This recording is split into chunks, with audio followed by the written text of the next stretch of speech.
Good afternoon, I'm Herman Green with the Midday News. A special welcome if you're watching online at onespotmedia.com. The government will have to find more money to complete the Junction Road Rehabilitation Project in St. Mary. Prime Minister Andrew Holness says based on the work to be done, the original budget is inadequate. TVJ Midday reports.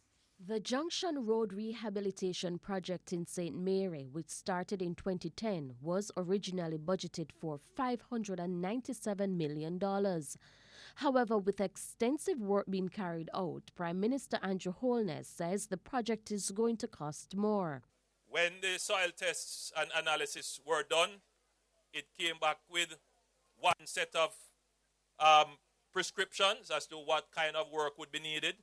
But as the work started, it was discovered that there were different types of rocks and soils there which required a different kind of work. And so what the project was originally scoped at is not what it is now. In addition, the government plans to widen and straighten the main road from Junction to Stony Hill in St. Andrew. I have raised the issue with the planning agencies, the National Work Agency, about a new alignment for the road.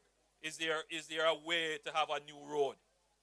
And of course, the environmental concerns and the cost of doing that. So that is being considered, but right now the best thing is to, as we can, improve the current road. According to the Prime Minister, plans are in the pipeline to seriously develop the northeastern end of the island to include tourism. We are looking at increasing the cruise shipping capacity in Port Antonio. So you're going to find that you have more traffic going into Port Antonio or coming out of Port Antonio. They might choose to take the scenic route, which is the junction route. So we have to improve it. And I believe that improving the road will not just be good for tourism, but will be good for commerce. More people might choose to come and settle in this part of the island. Great opportunities can come merely by improving our roadway. Meanwhile, Mr. Holness says he understands that commuters and residents are experiencing significant delays because of the road work. He says he will ask the National Works Agency NWA to work out a plan to minimize the impact on the public in future projects. Shamela Pullen, TVJ News. And Prime Minister Andrew Holness has promised to expand the road across the newly constructed bridge in Chesterfield, St. Mary. On Wednesday, Mr. Holness opened the bridge that he had promised residents who had been walking across a river to get to and from their community for years. He says this is part of the government's move to regularize informal settlements.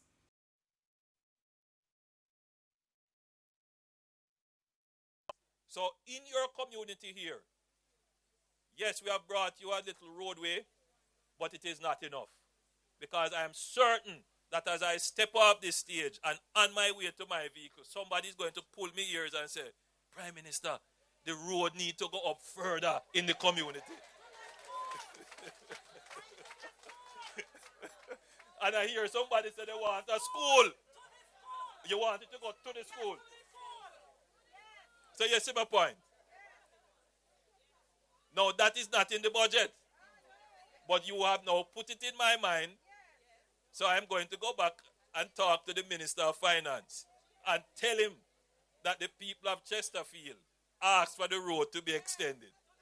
I can't make you no more promise. The Senate has approved another extension of the state of emergency, even as the opposition continues to oppose aspects of the security measure.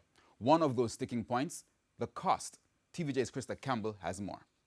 Wednesday's Senate debate centered around the need for yet another extension of all the states of emergency currently in effect for 5 parishes: St. James, Westmoreland, Hanover, Clarendon and St. Catherine.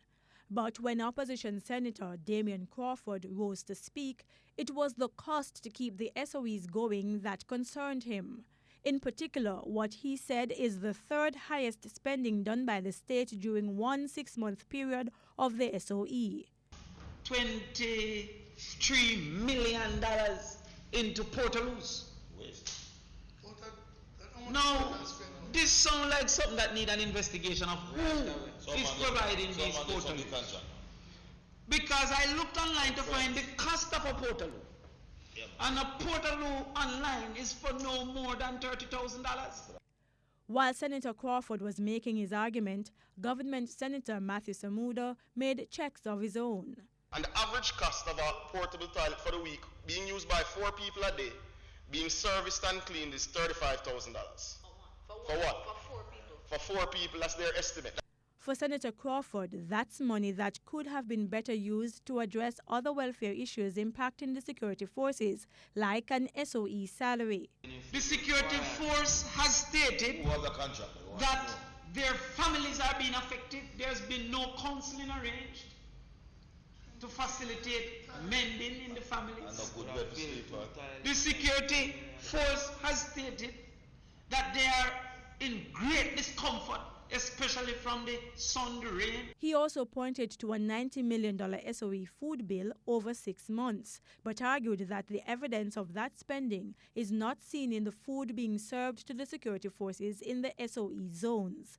That they have budgeted a daily cost of less than $900 for 3 meals a day, less than $300 to include profit for each police person. You serious? No. One little coffin box food on the average is for $400, maybe $450. That's the budget for the prisoner? The budget for the prisoner is likely higher in food than the budget for the police. The government is brutalizing the police. We have redefined police brutality. It's why he's pledged to sway his colleagues not to vote for any more SOE extension unless the government does better to adequately care for those at the forefront of crime fighting. Krista Campbell, TVJ News. The police in St. Catherine are reporting that 480 persons have been arrested and charged under the state of emergency in that parish. The security measure was declared in St. Catherine on September 5. Ground commander for the state of emergency in St. Catherine, Senior Superintendent Wilfred Campbell, says close to 500 rounds of ammunition have also been seized.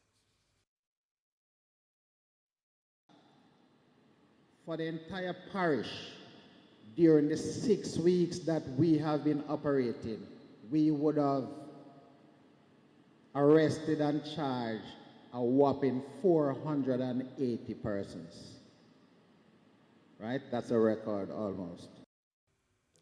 SSP Campbell says the St. Catherine North Police Division has recorded a marginal increase in some categories of crime since the start of the year compared to the similar period last year. He says there were increases in shootings, robberies, break-ins, rape, and larceny in the division. However, there was a reduction in murders.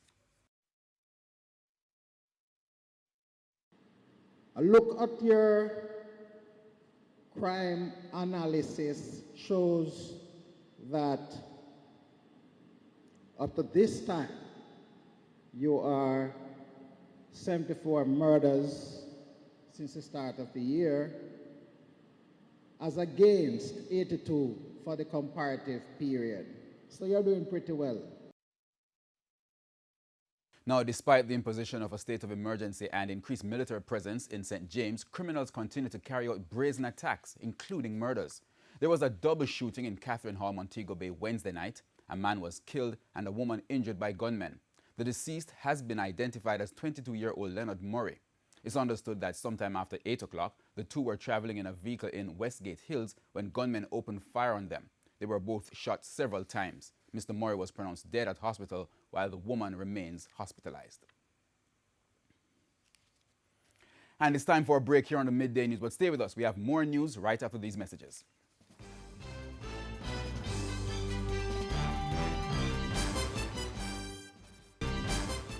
Welcome back, continuing the news. Gay rights group Montego Bay Pride has declared that its dispute with the St. James Municipal Corporation over the use of the Montego Bay Cultural Center for an event is not over. This comment from founder of Montego Bay Pride, Maurice Tomlinson, follows the ruling by the Court of Appeal this morning, overturning the interim injunction which had been granted to the group, allowing it to rent the center for the hosting of a forum on same-sex marriages. In handing down the ruling, Justice Patrick Brooks, one of the 3 Court of Appeal judges who presided over the matter, said Supreme Court Judge Justice David Batts erred in his finding of facts. Justice Brooks said the decision by Justice Batts must be set aside further stating that a mandatory injunction could not be granted under the circumstances. The municipal corporation had appealed Monday's ruling in the Supreme Court, citing a technicality. Its argument before the Court of Appeal was that Montego Bay Pride had not submitted an application to the municipal corporation for the use of the cultural center. In an interview with our news center, Mr. Tomlinson explained that he was not aware that he had to seek permission from the municipal corporation.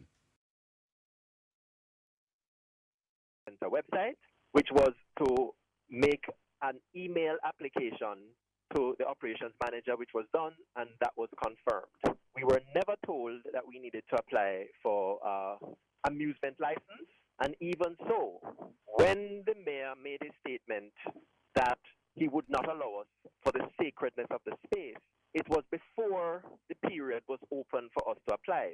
And then when we contacted the cultural center to ask what this meant, they said based on the mayor's statement, we were not allowed to host events, and they cancelled our bookings. So it would have been pointless for us to make an application. Despite growing concerns about dengue and increased measures to rid communities of mosquito breeding sites, vector control workers are facing another challenge: community members attacking them as they try to do their work. The most recent attack reportedly happened earlier this week in St. Andrew. The Ministry of Health has been ramping up vector control efforts across the island. In Kingston, they work with the Kingston and St. Andrew Municipal Corporation, KSAMC, to carry out fogging and searches for mosquito breeding sites. However, it's understood that members of the KSAMC vector control team were attacked in a community in West St. Andrew. It is understood that the driver sustained injuries to his face and to his head, and he was taken to the hospital. And also the vehicle that was in use to carry out this exercise was also severely damaged. While the details of the attack are unclear, it's believed that residents took offense to the fumes from the fogging machine, which started an altercation. It got heated and residents rained blows on the team. We categorically condemn this act. We continue with a joined-up approach in government, and the Kingston and St. Andrew Public Health Department has served us well, and they have gone out, sometimes at very short notice, to carry out fogging exercises in and around communities across the municipality. And we would wish to appeal to persons to not attack our members, but to protect them and to respect the job that they're doing. Despite the order from the vector control team's fogging exercise, the Health Ministry has repeatedly advised residents to not only allow the workers to do the procedure, but to open doors and windows as a means of eradicating mosquitoes. Mr. Hill notes that the attack means monies now have to be diverted to fix the vehicle, and the difficult job of the workers is now even more challenging. We express our sincere concern to the member of staff of the health department that was injured, and we wish for him a very speedy recovery. And at the same time, appeal yet again to the citizens of Kingston and St. Andrew to show some respect now and show some regard for these people.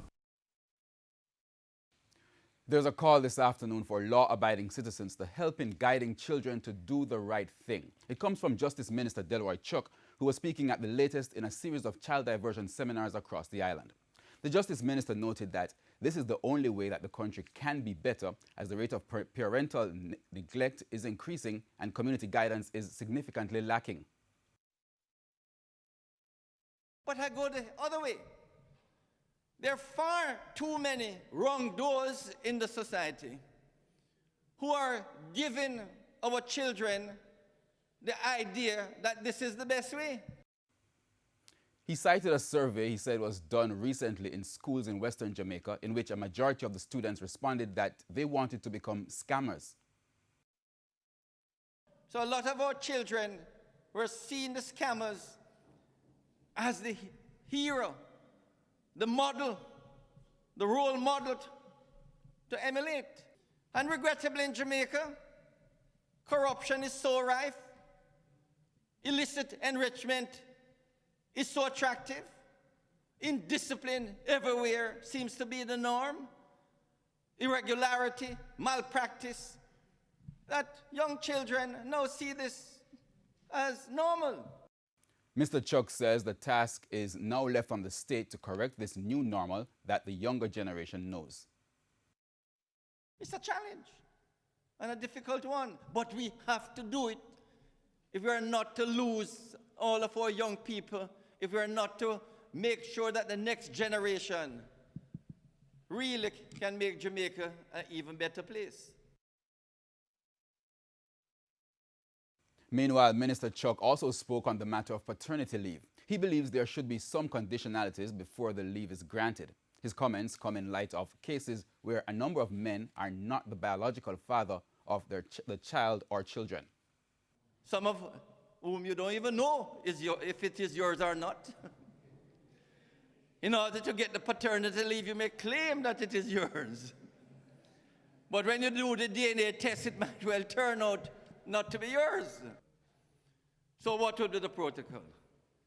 I would argue, if you want paternity leave, you must be living with the mother for a few months before the birth. If it's your wife, no problem. But if it's your girlfriend, then you can't come and say, but it is my child, and therefore I am entitled to paternity leave.